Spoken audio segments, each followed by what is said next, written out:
সবাইকে জানাই শারদীয়ার প্রীতি ও শুভেচ্ছা। বড়দেরকে প্রণাম এবং ছোটদেরকে অনেক বুক ভরা আন্তরিক ভালোবাসা। তো শারদীয়ার শুভেচ্ছা নিয়ে আজকে আমার দুর্গাপুজো মেকআপ সিরিজের প্রথম মেকআপ সিরিজটা শুরু করলাম। তো দুর্গাপুজোর সময় কেউই কিন্তু খুব একটা হেভি বেস করতে পছন্দ করে না। আর সেটা পসিবলও হয়ে ওঠে না অল টাইম। তো সবাই একদম কম টাইমের মধ্যে একটা মিনিমাল মেকআপ লুক কীভাবে ক্রিয়েট করা যাবে, তো সেটাই আমি আজ তোমাদের সঙ্গে শেয়ার করছি। দেখো, প্রথমেই কিন্তু স্কিন প্রিপারেশনটা খুব ভালো করে করে নেবে।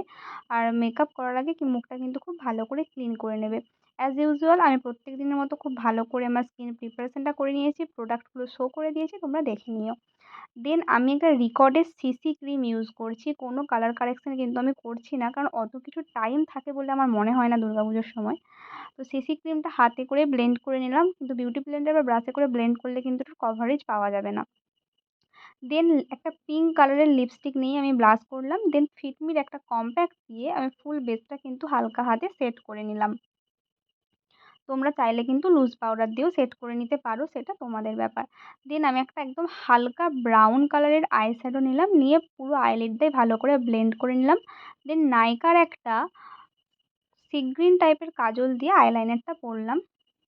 দেন কাজল, lipstick, highlighter and setting spray দিয়ে টোটাল মেকআপ লুকটা কমপ্লিট করলাম। তোমরা বলো এই সিম্পল মেকআপ লুকটা তোমাদের কেমন লাগলো? দেখা হচ্ছে পরের ভিডিওতে। বাই।